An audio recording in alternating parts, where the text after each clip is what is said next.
Baby hands and ruby lips, special magic from her fingertips.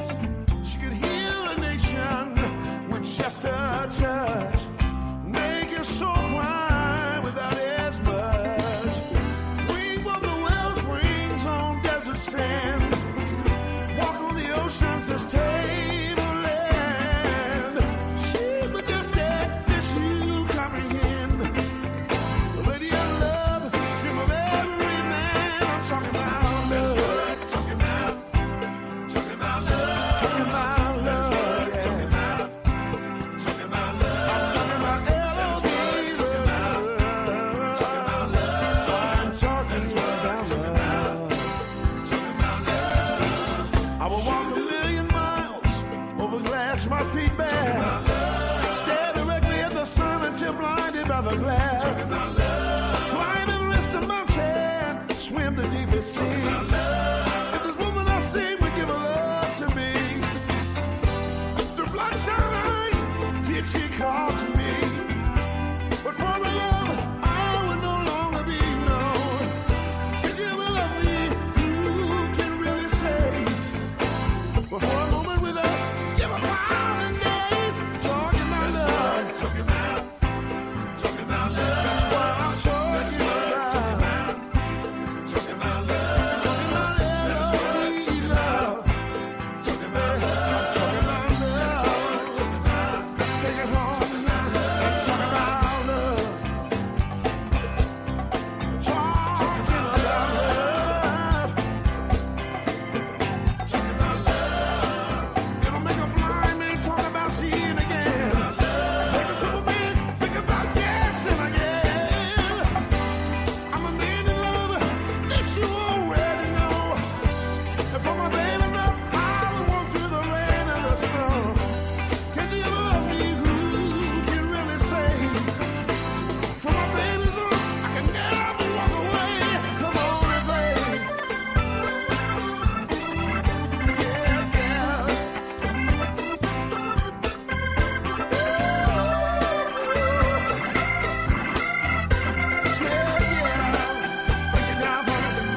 Let's talk about love. Talking about love. I'm talking about love. Talking about love. See, this man loves a woman. Talking about love. And it can change the world with the good thing he's found. Talking about love. See, he's going around telling everybody. Talking about love. Telling everybody about the love she's putting down. Talking about love. Kill her, yes she did. Talking about love. When I knew I lost my dream, yeah. Talking about love. Left there in the shadow. Talking about love. From across my way. Talking about love. Talking about love. I'm talking about love. Makes music have my happy head. The sound. Talking about love. When you got a mind, you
of your way. I can make it through 1,000 tomorrows. You were here today.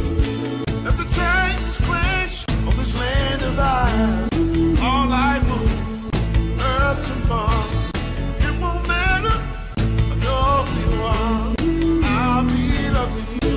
Oh, oh, oh. The sun comes up and the air to breathe, but still something Lord has a beat. That's my resolution, baby.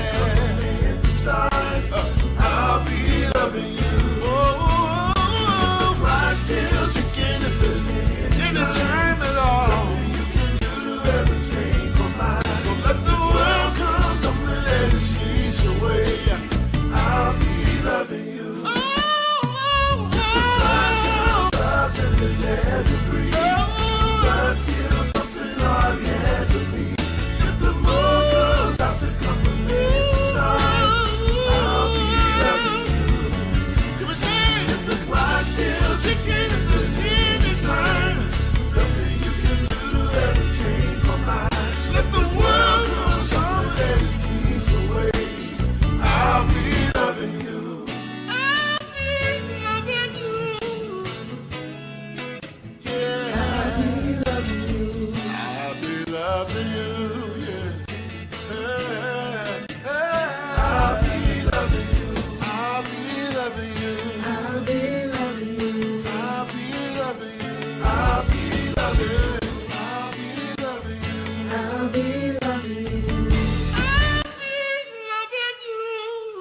I'll be loving you. I'll be loving you.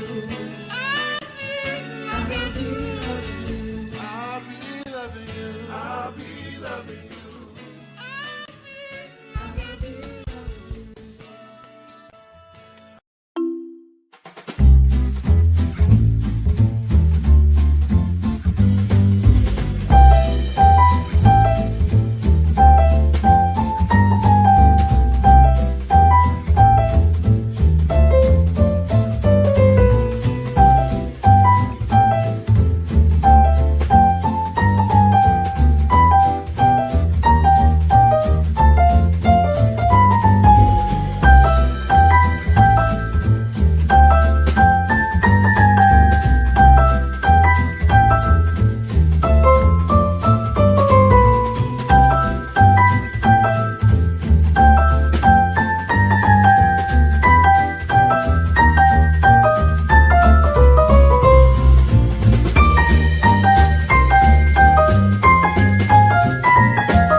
the trials that you've been through, and all the times life made you blue.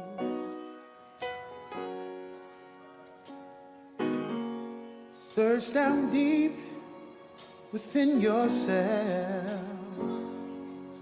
Oh, make it medicine for someone else, someone else. Share the joys you wish you know.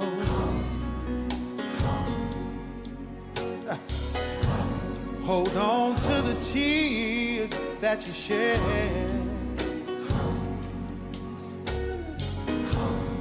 Bottle them with care as though for yourself. Oh, make it medicine for someone else, someone else. You gotta go on, and it's hard, I know. Sometimes the way you see it grow, it's for you not to take it personal, 'cause it's not about yourself. Yes, it's hard to face when you suffer for someone else. Share the battles, good and bad. The hardest trials you've ever had. Take all the trophies, take them off the shelf. Oh, make it medicine for someone else, someone else.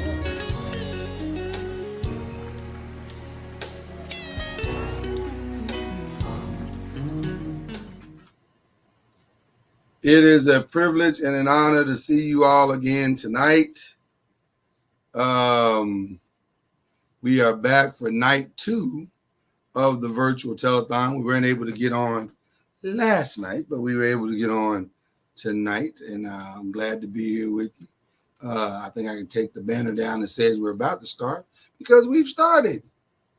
And I'm glad to be here with you tonight. In fact, I'm thrilled to be here with you tonight. This is such a privilege.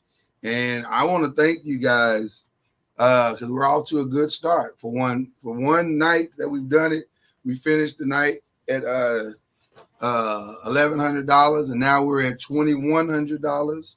And so things are growing, things are happening, and we are grateful for every single donation. We don't take any donation lightly at all. We are grateful for every single one. We got so many things going on behind the scenes, and it's been like a busy day, but it is all good. We are so, like I said, we are super grateful for it all and thankful for it all. I'm waiting on my lovely wife. I think she says she's coming. I can hear her coming from the other side of the studio. And she said she'll be here in a second.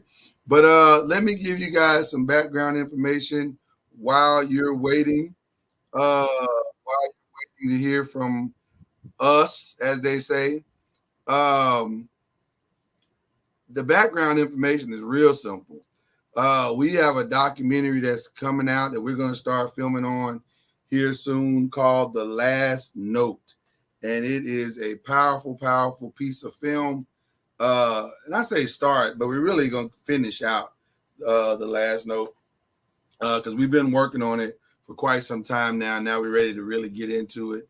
And it's going to feature none other than Unc Noise. It's going to feature Unc Noise, and you're going to get a chance to see him in a way that you may not have ever seen him before. It's going to be so good.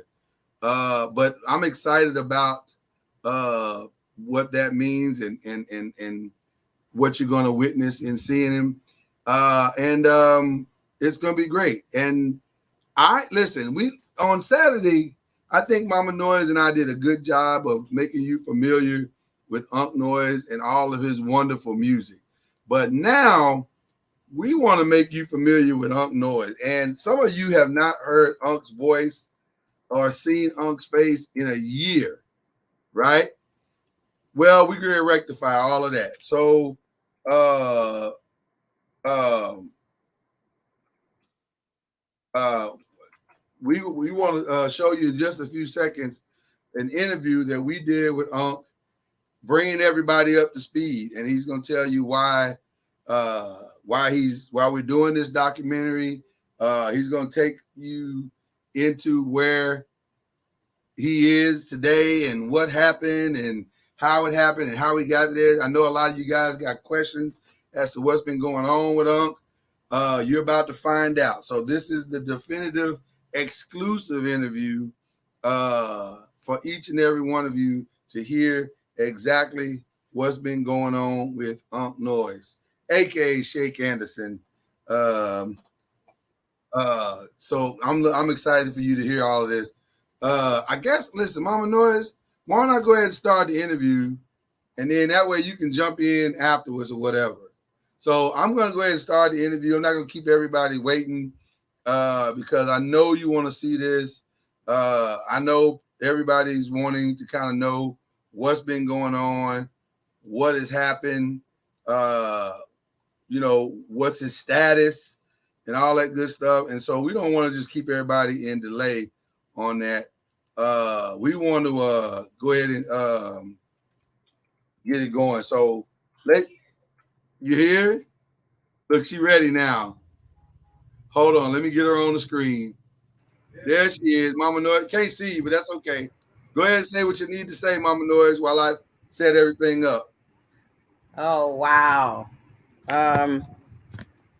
Glad that I got here in time. Thanks for waiting. So excited about the docuseries. It is definitely a docuseries that brings attention to live music. I don't think that it's kind of subtle. It's subtle, the type of things that's happening in live music. It's like you don't even know that. It's like, wow, we've been so accustomed to studio recorded music on the radios and streaming services and stuff. We don't realize that excuse me, we don't realize that live music is becoming part of the lost art form, that you're able to, just look at what's going on. The what's going on in the headlines is all this conversation about the AIs and how they're trying to take, use that to take over, certain parts of the music industry. Well, if you can pay a robot to do it, then why should you, why do you pay live artists? But I really do think that the experience of live music is something that can't be copied. It is if all of you remember back when we used to when Milli Vanilli put everything on, everything was on blast with Milli Vanilli. When we found out that they were lip syncing, folks was like undone at the fact that, all this time we've been giving, watching these guys and buying their music and stuff, only to discover that they was lip syncing all this time. Well, I think that was a secret that the music industry didn't want nobody to know, is that that there are moments when folks lip sync. Dare I say, is back when I would watch what is it called? A Soul Train. I would get so excited watching Soul Train that my favorite artists are coming on there. I don't believe that our artist was singing live music. Some of them sang, but not all of them. You're right. But see, the fact that you said not all, that was enough right there for me to say, oh my gosh, are you serious? Yeah. I was tearing up everything, trying to get in front of the TV, thinking I'm seeing a live artist, and then discover it was pre-recorded. So anyway, That's another reason why getting this movie docuseries, excuse me, out is so paramount. Listen, we won't delay anything any further. We got a great interview with Unc that we want to show you guys in regards to what everything Mama Noise was just talking about. So here it is, our interview with Unc, a year in the making.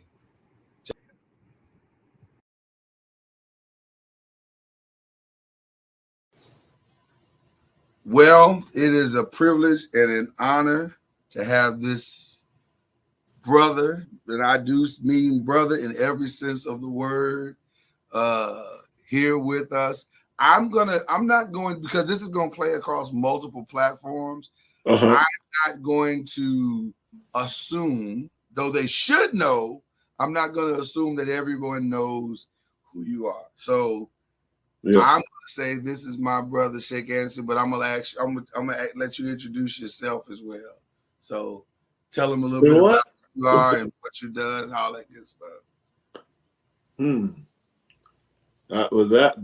I wasn't really ready for that particular part of the thing. I'm a musician, I'm a songwriter, producer, who has been blessed to have performed with some of the greatest artists of our time, and I'm still on the learning curve, as it were. So I've still got a lot to learn and a lot to offer. But I was the MD for the Impressions. I was graced to play with Ray Charles, Stevie Wonder, and Aretha Franklin, and Gladys Knight. I've worked with a lot of movie soundtracks, and had some of the greatest jingles in our history. Dr. Pepper and Cherry Coke and Levi's, and worked on movie soundtracks, and just done a lot. Just been doing a lot, as well as my gospel heritage of starting New Breed with Israel Houghton. Yeah. So it's a lot. I started playing I started touring when I was 13 or 12 and a half. Although my brothers and I had actually been touring long before that, because I think my first record was, I was 8 or 9, and so we were actually a national recording artist. We were national recording artists at like 8 years old, and started doing that. And then that, from there, I went to the Highway QCs and the Soul Stirrers and Doc McKenzie and those different artists. So I've been doing this for a long time. It is actually, man, it's been 50 years. Wow. It's 50 years this year. 50 years that I've been in some form of music. Wow. That's incredible, bro. I'm gonna dive right in. Okay. Because for those who don't know, this is we're doing a documentary on. Initially, the documentary started as a thing just about music and musicians that are, live music or whatever. But my brother here got diagnosed with something last year, so I want you to tell everybody kind of your journey and what you went through and how we arrived here I guess well, we'll just talk about what you got, what happened to you last year. And actually, it's almost a year to date right now. Yeah. Yeah. So go ahead and just tell everybody what you. Well, I was. It starts with I was on the way to a gig. I've been playing with this country artist who actually was on American Idol, and was she on American Idol? Yeah, on American Idol, and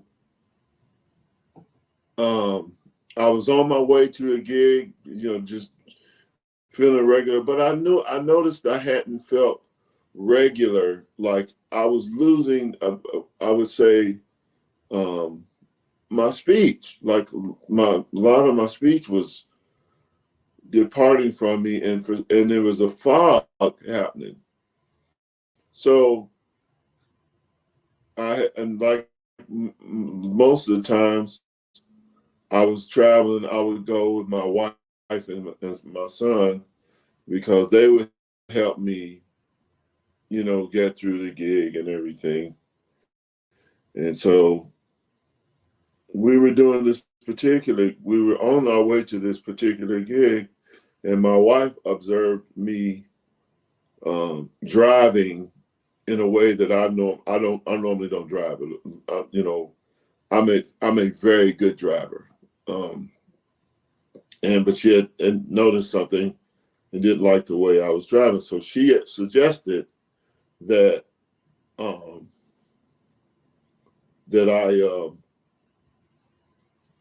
stop driving, or just relinquish the wheel to her because maybe I was fatigued or whatever. And I argued with her. I said, no, I ain't driving. Because I was 30 minutes out of the gig. You know what I'm saying? I was all right.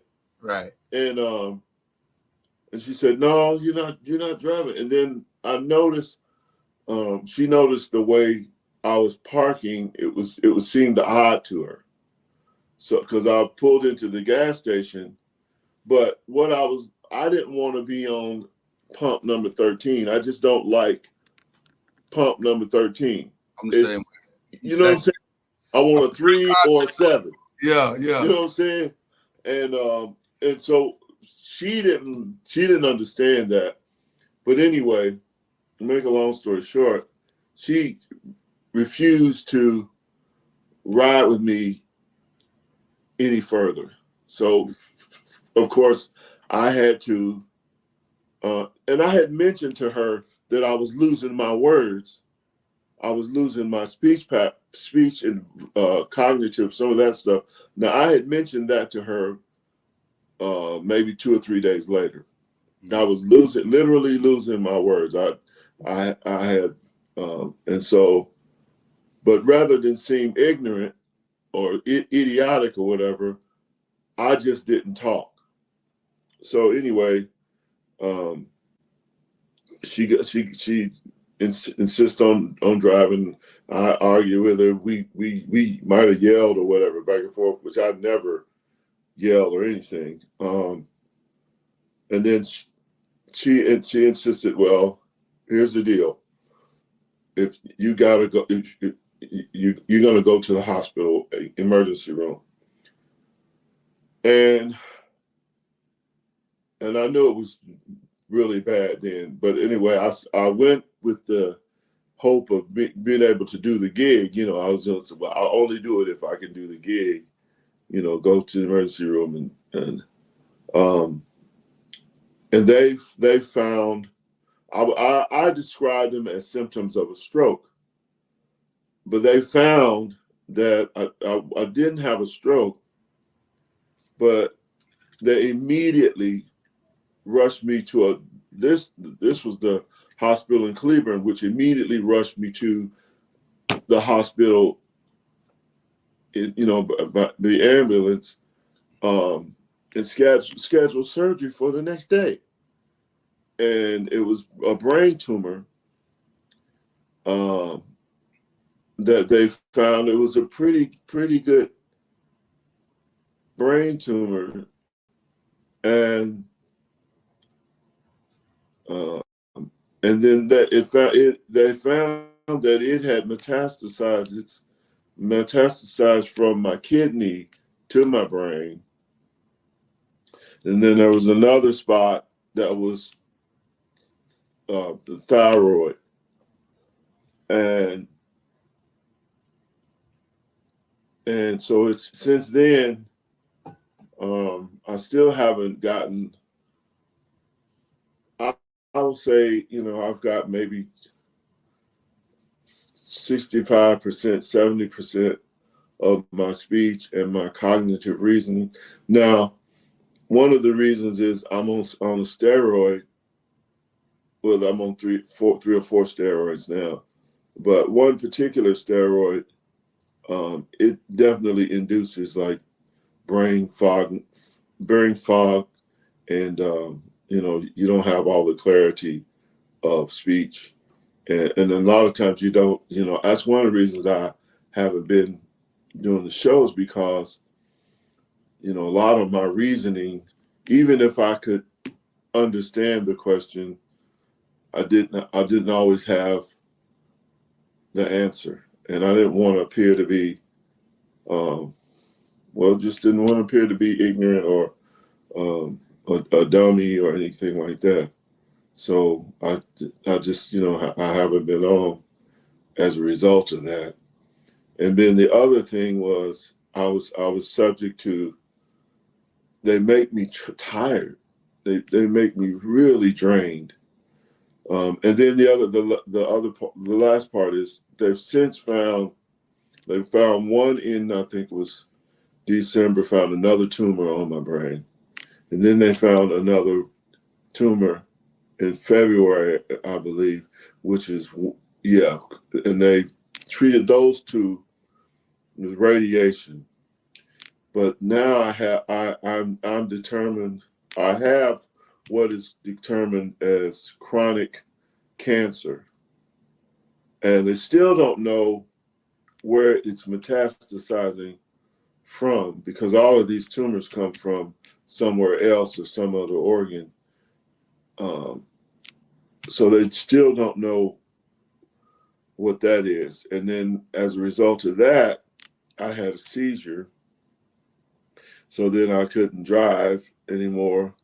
And so I'm on this, I think it's an anti-seizure, it's a anti-seizure medication, which is a steroid also.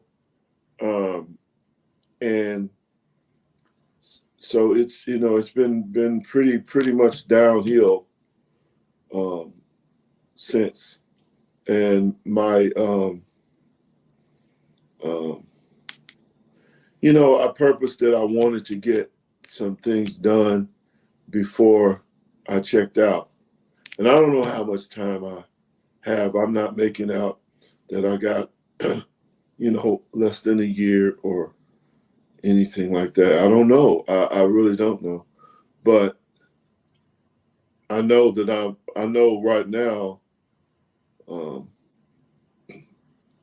what I'm capable of doing, but I won't know 3 months from now. I won't know 6 months from now whether I can, keep doing this. And I have a goal. One is to finish this record, this album that I started. Currently working on, yeah. Yeah, and then and hopefully do some really purposeful dates that people, I want to leave a legacy for my son. I want to leave something for my wife to be, really be proud of, and people can say, he went out, flaming. He went out in a blaze of glory, or, damn the torpedoes, full steam ahead. That kind of thing. But yeah, that's ever since that. I think it was July 21st, I think it was, that I went in the hospital. You know, it's been rough. I was paralyzed for 3 weeks, just paralyzed, and there was no, and everybody said, well, you know, you're not going to come back from that. But I've been blessed to have come back to a great degree, man. You know, the doctor says I have what's called a high functioning brain. So that means, I don't know what that means, to be honest with you, other than it needs stimulation. So playing has really been therapeutic. Yeah, man, it's really, and it's amazing how the brain rewires itself. It'll find a path. If you it'll find the path. So it has to divert itself, or whatever the term is, and go in a different. But it would definitely will find a way to the things that you love to do. Yeah. I want to go back just a second. And you talked about the last year. Yeah. What has this last year been like for you? And then can you speak a little bit about what it's been like looking at your family as they deal with it as well? Well, it's been hard, man, because first of all, I'm used to going. You know, I've been more dependent on people, on other people. First and foremost, my wife. You know, I'm used to when I get an urge to drive, I drive. You know what I'm saying? I go. You know, It's nothing for me, or no, it was nothing for me to go, 1,000 miles or 1,500 miles or whatever in a day, just to get to a gig, or go, something simple as, going somewhere, going to a show, going to something, that takes a concerted effort now. Right. Because you have to depend on others, but also my family, specifically my wife and my son, they've been, I have to say, they've been stronger than I have, because I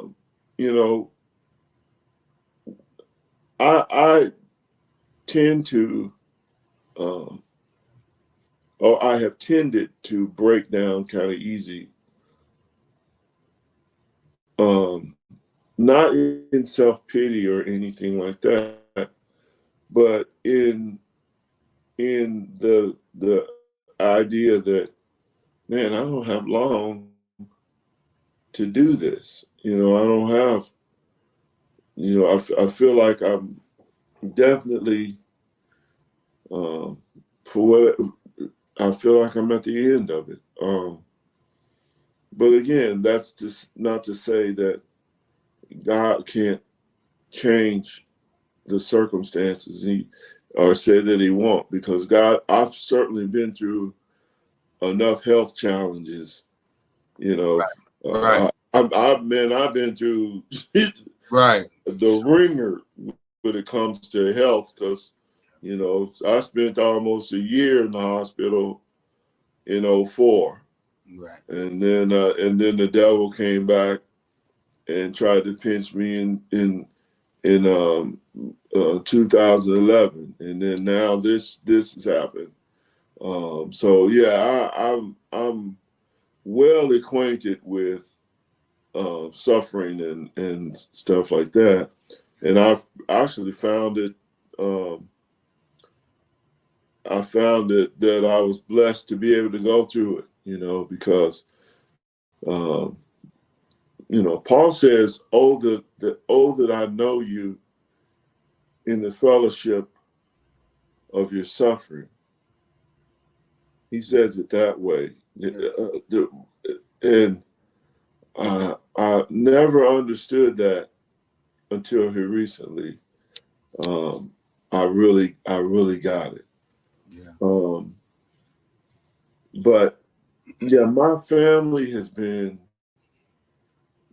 and even my brothers, and well, I won't say even my brothers have been, you know, more than accommodating. It's been amazing what the journey is, and you know, my Admiral and Gary and Greg and you know my sister Vanessa and Mona, they've all been really, really, really good. And Mona's having her own issues, you know, because she's had a lot of health challenges as well.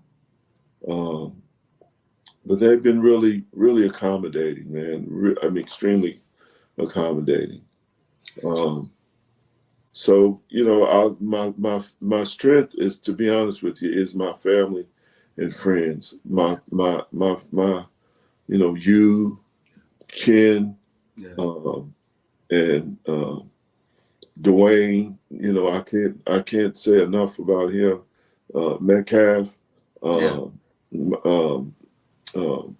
my brothers, but my wife has been everything. You know, she's been literally, you know, because I've seen some people respond in a certain way, and I was like, you know, I'm kind of glad they're not in my, you know, I don't have to depend on them. You know what I'm saying? Because I know they wouldn't be there. Yeah, they would not be there. They would not have. You know, it would have been enough for 2 or 3 weeks. You know, yeah, we with you. You know, so and so. But no, they would be gone after that. Yeah. And these are all friends and my wife and everything that, you know, there's not a day that goes by she's not doing something to care for me. Yeah. And again, my son, I don't know, he might have broke down at one point, but I never saw it. I was gonna say, I'm sure he has his moments, but he doesn't. He just doesn't let you see it. I never saw it. Yeah. Now my wife has been, like I said, she's just been amazing, man. Pillar of strength, and she just keeps, you know, she helps me keep going, you know. That's awesome, man. You know, we're at a really amazing place with all of this, if I could say it that way. It's probably not the right wording, but it's amazing in this regard. When I heard about all of this last year, I didn't handle it well. The initial call, I didn't handle well at all. I was, if I can be very transparent, I was terrified. Yeah, right. Me terrified. Why, bro? I'm going through it, right? So, but I was terrified from a different perspective, because you are not just one of my best friends, but you're also one of my business partners. You're also one of my brothers, and we dream together. Yeah, and we dream in color. Yeah, and we dream out loud. Yeah, and we dream unapologetically. And hearing that initially terrified me, because I'm thinking to myself, but what about the dreams? Yeah. What about what we've talked about? What about these long car rides and phone calls and conversations and studio sessions and all of the things that we planned? That this can't be happening. And so for me, that initial, like, and when I say initial, I mean like the day. Yeah. It was stunning. And it floored me. And I was no good that day. After that day, I had to wake myself up and say, okay, you got to stop. Yeah, because yeah. we got work to do. And so that's kind of how what's amazing to me, how the last note has kind of come to be, because I know who you are, and I've always known who you are, and I want the world. I remember we've had this conversation privately, but I want the world to know what I've always known about you, that you are one of the greatest artists, singers, songwriters, just creatives in the history of the world, in my humble opinion. And so when I called you and said, hey man, we're gonna pivot this documentary. And here's the irony of it all, because here's how we think. We think, let's get all this other stuff we've been working on down the pike, and let's get them. And we were, listen, full transparency. Now we're gonna let the noisemakers and everybody in on this interview. Full transparency. We have been talking to some networks. We've been talking right. And streaming services. We've been negotiating. We've been conversation. So the stuff that we initially thought about, we were like, we're there. We're right at the door. And then the writer's strike happened. Right. And they were like, well, we got to hold up because out of respect for the writer. And by the way, we're writers, so we get it. We're not arguing that point because we believe, you know what I'm saying? But at the same time, it was wildly inconveniencing for what we're trying to accomplish. Yeah. So, you know, that's when we got to thinking and praying about it. And I was like, man, why don't we pivot the last note and make it not just about the initial thing we talked about with music, but make it about this journey that you're on. And when I made that phone call to you, what was your first thoughts about that? Well, to be honest with you, it seemed kind of hokey. You know, okay. Yeah, because, well, you know how it is, man. You don't want to be perceived as somebody that's taking advantage of a situation. Exactly. And I honestly, especially since it's our company, right? Yeah, and I don't desire anybody's pity. You know what I'm saying? Like, I'm not asking you to have pity on me. I'm asking you. That's what I was taking it as. I'm asking you to take this journey with me because it's important. And I hate to, I'll sound egotistical, but it really is important to you to take the journey with me, because I know for a fact this music and my story will heal people. It will heal. It will get because I've been a proponent of love, the love and love is a state of mind. Yeah. It's not. It is not some emotion or some feeling. It's you decide who you love. It's that simple. Yeah. And I decided a long time ago to love people no matter what. Yeah. And so some of that comes out in the writing. Some of that comes out in the music. Some of that comes out in the speeches or whatever. But I didn't want this to be a situation where it was, oh, pity me and all that. I want it to be something that you can get on board and really be a part of. And so it sounded hokey because all of a sudden we're making it, kind of the story of a personal thing, but also I know enough to know that you have to be deliberate in your approach if you're going to get anything done. Yeah. You got to be somewhat deliberate. Yeah. And I knew the pivot was the absolute right thing to do, because I 100,000% agree with you that, and it's weird interviewing you because I know all this stuff, but at the same time, Right? Now I understand what Arsenio is talking about when he interviews Eddie Murphy. He said, man, this is weird because I know all this stuff. but so I know all this stuff, but at the same time, I also know, I truly know how powerful this journey has been because I've been a part of it. Mm-hmm. And I need people to understand this is so much bigger than just music. This is a mirror into people's lives to Mm-hmm. where they will be able to see themselves and say, I can do this. And Yes. it doesn't Yes. matter how old you are or how long you've been fighting for it, or I can do this, or what the obstacles or circumstances are. I can do this. And so that's important to me, to be able to portray that and to do this with excellence.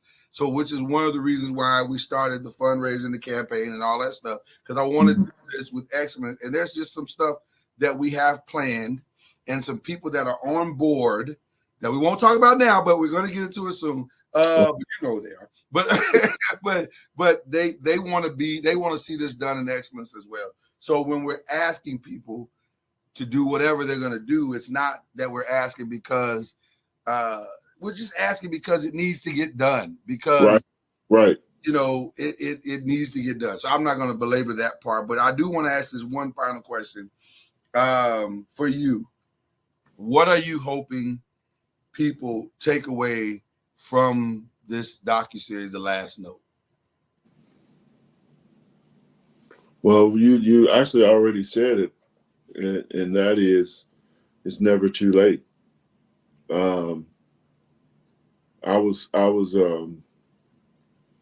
it's funny, man. I was talking with my son because he's become the sounding board, as it were, for everything that is Shake Anderson, as opposed to Sam Anderson or Sammy Lewis or anything like that.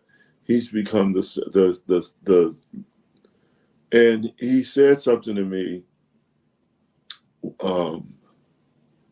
and I had to think about it. He said, Dad, what is your legacy? And I said, man, I have to think about that, because I don't know that you ever really think about. I know I haven't. I've never really thought about what the legacy is. I just did the work. So in asking me that, I had to really, it was like an essay question or something. It was really, really, it was really tough for me to answer. But I said, I would like for my legacy to be, first of all, that I did excellent work. And when I say excellent, I don't mean it was perfect, but it was excellent. And then there's a certain thing that denotes excellence that does not mean it was perfect, but it was actually just right for the time, but it was also enough ahead of the time that it could withstand the curve and the curve or the bend of time, as it were. So that's the first thing. And then I said, I would like it to be something that when it's all said and done, this is a great, this was I would hope to be remembered as a great man. I would like to be, I love my wife, I love my children, I love the music that I write and produce. But more importantly, I would want to know that something I said or done would live on in perpetuity. You know, some piece of me would go on to survive no matter what. And that, or in that, is where I derive my sense of being. So, you know, I hope I said that right. Yeah, But no. it's really important that the message that I have, it comes out. You know, it's really important that it's not just the way I delivered it, but it's more about the consistency of the message. Because, you know, you write a song like I was listening to your the what do you call it, the advertisement, or the the little trailer we did, the campaign trailer. yeah, and you know what, man, it does not hit you. Your words don't hit you, Bruh. until you literally, I know what you you're know what I'm saying. saying? Like, Bruh, let me tell you something. And I don't mean to cut you off, but I heard Medicine yeah, 5,000 times, 10,000 times. When we were putting that trailer together, I heard it. right, I heard it. Like yeah, I've listened to it 10,000 times. But for some reason, in that context, I was just like, yeah. the genius. And I've always known it's genius. I've always known it's amazing. I've always known it's incredible. But it hit different. It hit very, very different. Well, think about me. You know what I'm saying? I was like, I'm being selfish. Huh? I'm sitting there going, did I write? You know what I'm saying? You wrote that, brother. There's so much to, we get bogged down in minutia. Yeah. And we don't realize what we're saying a lot of times. You know, now I was true to the sentiment and everything. I was true to that.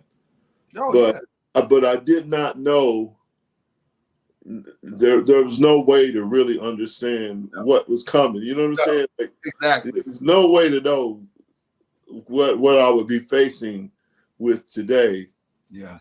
And, you know, it all started because of an idea that, you know, it's really oversimplified, but the truth of it is, snake venom is highly toxic and ultimately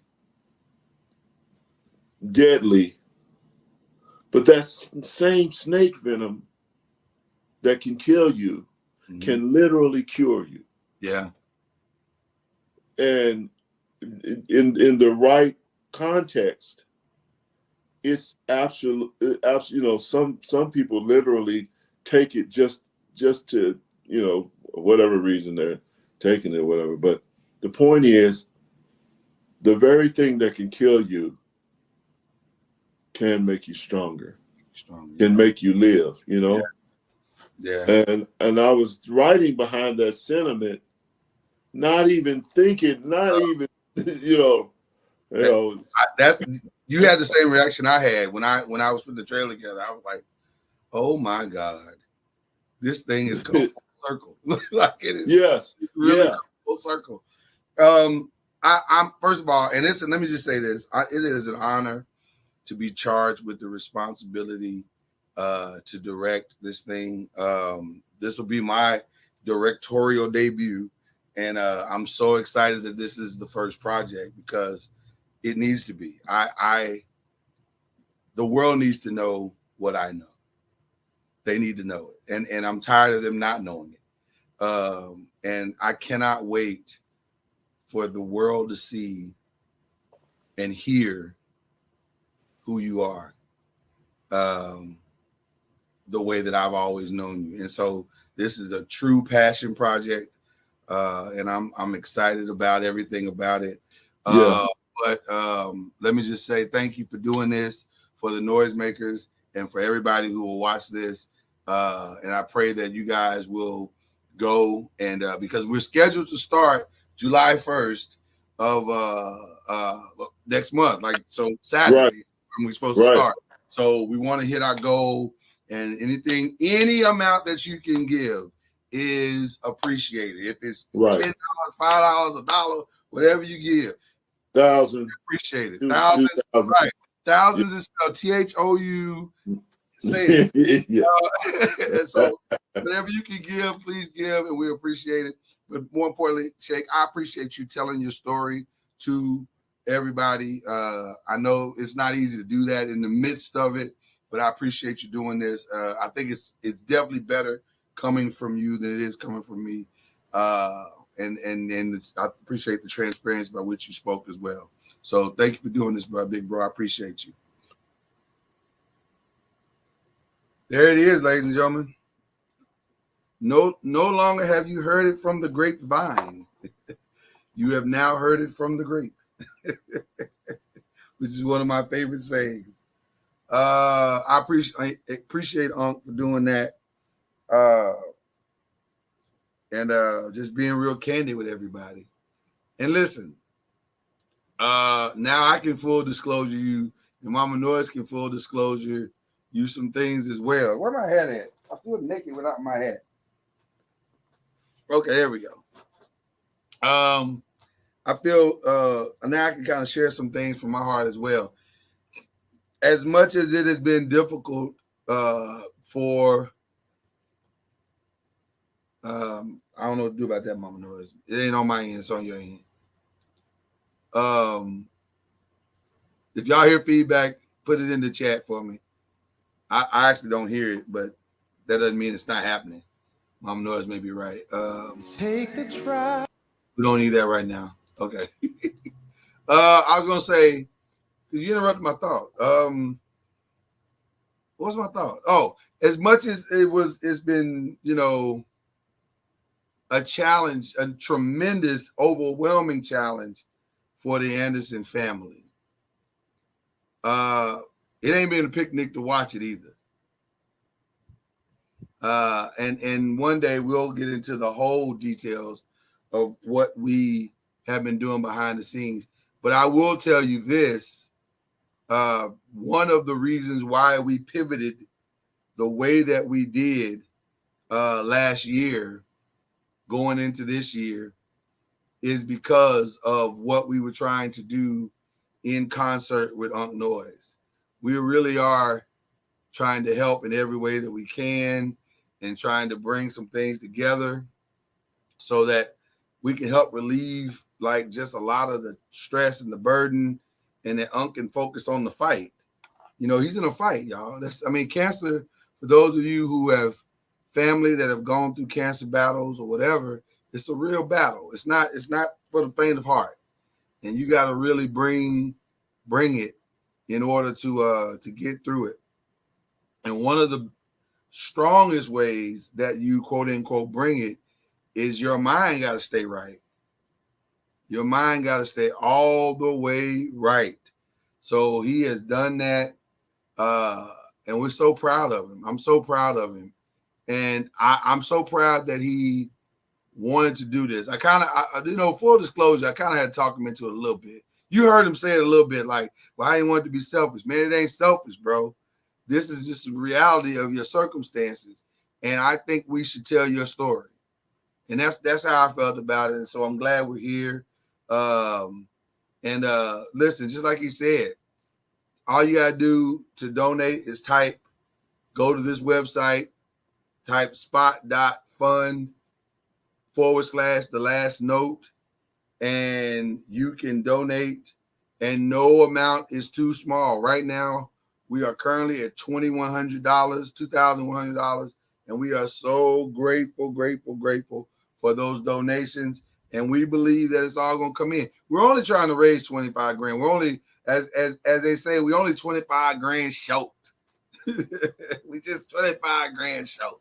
So we gonna believe God that it's gonna come in on time. And some people have already hit us up and said, "Hey man, we got something coming your way. We're grateful for that." And so we just gonna believe God for the whole thing to be here on time. And yes, some of this is done in concert. This is the beauty of having a nonprofit. Some of us is done in concert with our nonprofit, so you can write this off as tax deductible if you would like. That's completely up to you. So just hit us up, hit Mama Noise up.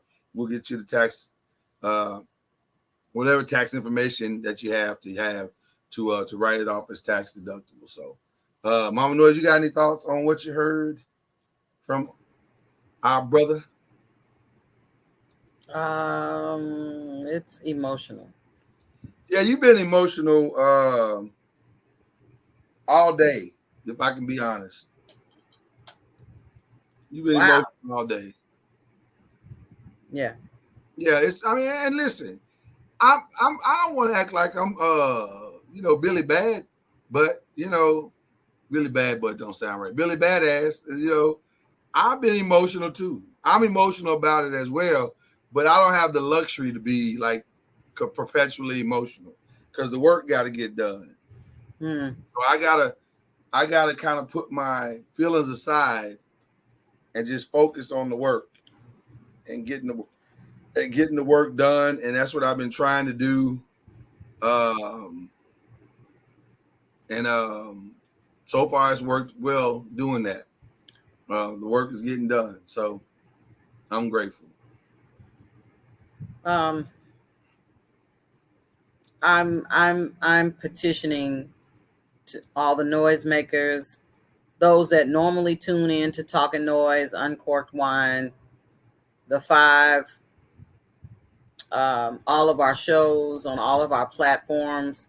Guys, we generally give to different types of charities. And this is not shade because I know he probably doesn't appreciate me mentioning this, but at any rate,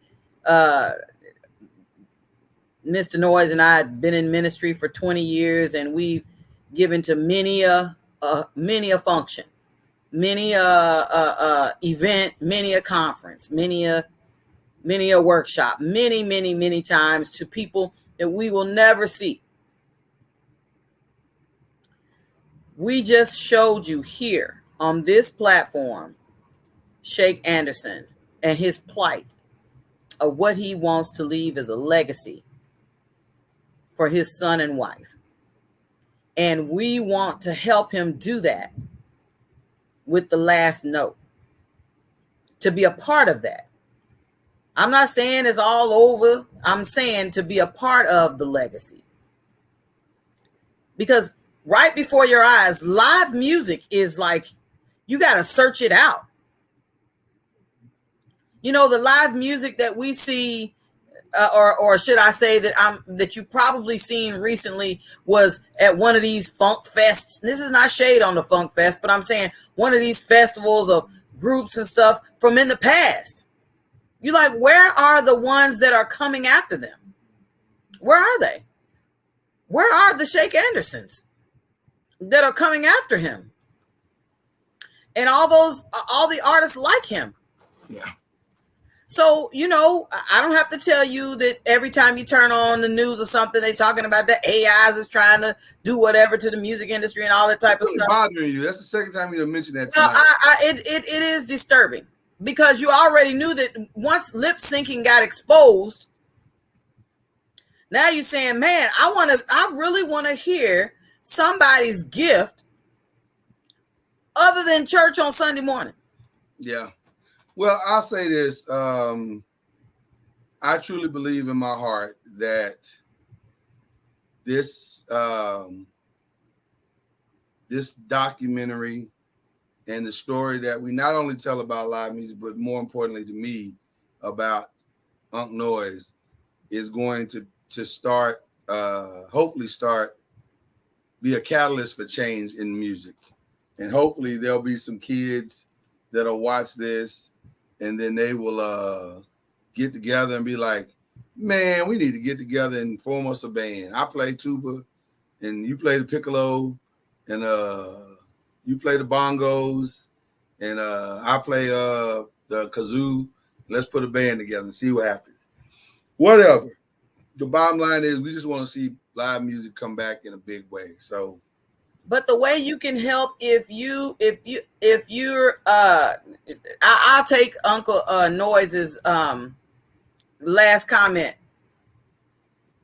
If you can give $1,000, 500, you're looking for a cause, this is it.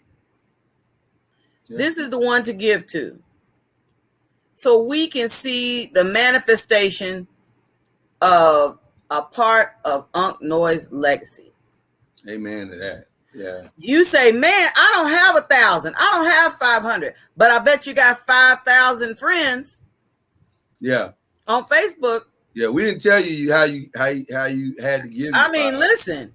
Even if you share this link, share this this telethon, and post it on your wall. I have 5,000 friends on my page. Tell them if all you all can put $100 or $1, $1 per friend, $100 per friend, $50 per friend. There you go. If you could do that, that would move the needle towards our goal. And that would be a blessing to Sheikh Anderson, his family, his legacy, and the Last Note docuseries. Yeah. Because people are always looking to be a part of something. Yeah. Mr. Noise and I are I'm a part of Zeta Phi Beta Sorority Incorporated. Mr. Noise is a part of Phi Beta Sigma Fraternity Incorporated. And like I said, this is not shade. This is just my opinion. We give thousands and thousands of dollars in fees and stuff towards all kinds of stuff. If you missed it and you say, man, I just tuned in, you get a chance to, it'll still be available for you to open this link. It starts at the beginning. You'll get a chance to see the face of the Last Note. And we're going to replay it again a couple of times. And we're going to replay it again. But you'll see the face of the Last Note, Sheikh Anderson. Yeah. All right. Well, listen, we don't want to hold you. This was a short night tonight. But we wanted to just get the ball rolling. And this broadcast is actually going to replay again later on tonight. A couple of hours from now, as a matter of fact, it's going to replay. So you'll get a chance to see it again if you missed it. And it's the man himself telling you how he feels and what he's going through and what he's been through and all that good stuff. So you don't even have to guess no more. You don't have to hear it from us. You just listen in and hear it for yourself right from the horse's mouth.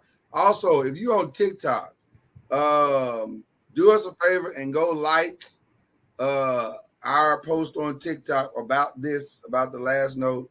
It just launched on TikTok about 15 minutes ago. And so we're just trying to do what we can, y'all. And, try to see how we can bring this thing to fruition. So we thank you guys so much. I think there's only really one way to close out, and that's with a Sheikh Anderson video. So super thanks to everybody who's given up to this point. Yes. And so we're on our way. Yep. And so with that being said, hey, listen, let's enjoy some Sheikh Anderson. Shake. You're good for sound check.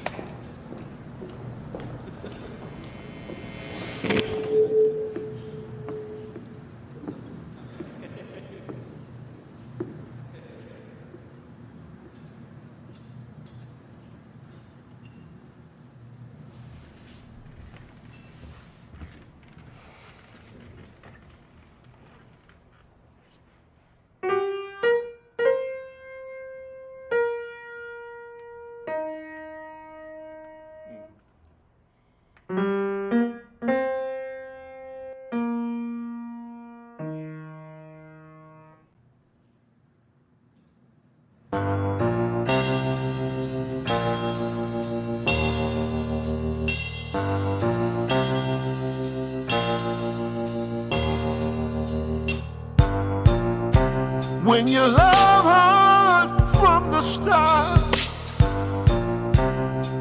no fairness comes into play.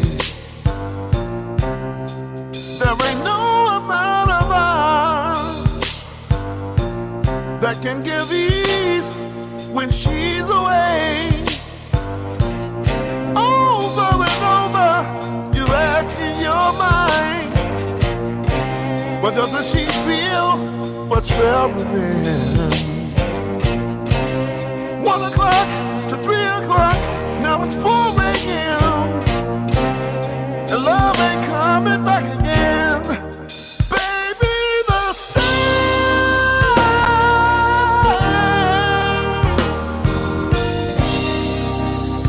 never goes away. When you're in too deep, you're just in too deep, too deep.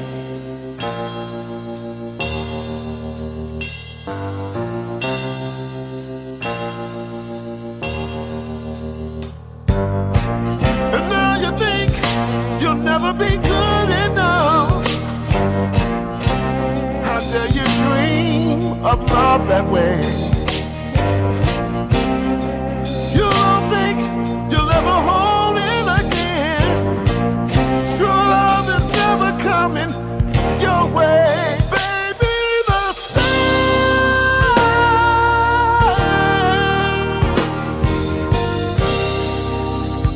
never goes away.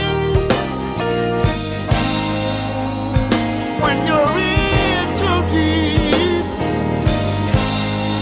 you're just in too deep. And sometimes the pain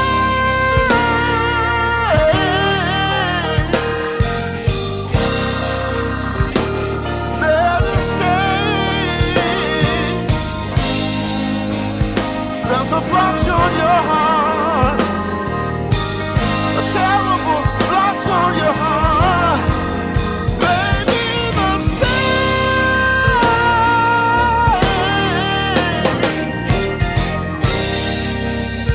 never goes away.